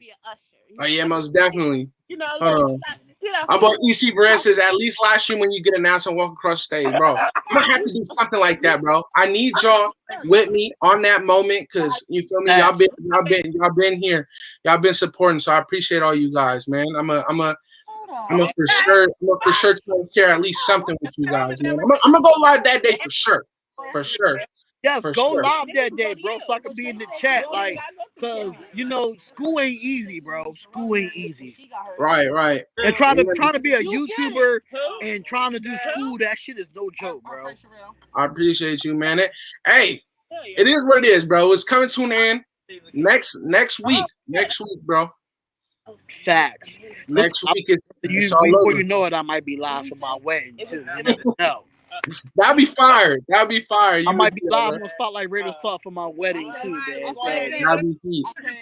Nah, man. But going back to the football real quick. Okay. What did you think of the David Irving cut? Were you surprised? I was shocked, bro. That's the truth, though. That really be the truth. I was shocked. Like I was like David Irving out of all people, but I could understand why. You know, the off the field issues could be an issue, but you know Darius Stills was doing good in mini camp. You know, everybody's not gonna be able to make the 53 or 55 man roster. Everybody's not gonna be able to make it. And you know, David Irving was the odd man out, so that's right. It's sad to see him go, but it is what it is. You know, when you get outperformed, you know, you lose your spot. It is what it is, bro. But I appreciate you for coming on real quick. But facts. Graf, anytime you need me on, just let me know, bro. Anytime most definitely, bro. But I think I'm gonna chop this one up because Graf going live in 10 minutes. So okay, you know, we want all these 150 people to go over there with my boy Graf, man. So yeah, I'm gonna wrap this one up. You already know, bro. Each time you want to come on, if I don't send you the link, bro, just hit me up. I'm gonna give it to you, bro. All day, bro. All day. It is what it is, bro. But y'all really got me thinking. Maybe I should live stream that graduation day, man. That'll be Do dope. it, bro. That'll be dope. That'll be The dope. Raider Nation supports you dead ass. Appreciate that, my boy. Appreciate that. But yes, most definitely we'll try and see something for that. But any last words before we sign off? Make sure y'all go subscribe to the Spotlight Raiders Talk. Doing the call-in show tomorrow. I did a call-in show earlier today. If y'all want to call into the show, let me know. And then, like I said, tomorrow, Trent Brown, baby Trent Brown t-shirts. Oh my God, I'm tired. 20% off. Definitely go cop up and go subscribe to Andy, bro. Raiders Football Talk. Subscribe to him, man, and support him. Real talk. Appreciate you, man. Appreciate you. But yeah, I'm gonna go ahead and maybe answer one or two more questions, and I'm gonna dip out, bro. All right, man. All right, then. My boy EC says, "What's the next step after graduation?" I'm gonna just keep working, bro. Right now, I got me a full-time job, so I'm gonna just keep working. That's really the next move after that. But that's it for me today, boys. That's it for me today. This for sure gonna go up on my channel. So if you guys didn't get to watch the full live stream and you guys would like to, I'm gonna put this up on my channel. It's gonna be up either tonight or early in the morning. But yeah, man, I appreciate all you guys for coming on. I appreciate all your guys' support when I just asked about the little graduation, all that kind of stuff. I appreciate you guys so much, man. I'm gonna for sure try and see what I could do for that day, man. But that'll be it for the live Raider Nation, man. I appreciate you. Appreciate all you guys for pulling up. And it was Raid the Tape. We got Spotlight. We had Sanjit. So I really appreciate all you guys for pulling up. But I'm gonna meet you guys in Grass Live real quick, man. Let's go to the Grass Live in 9 minutes, man. We'll see you there.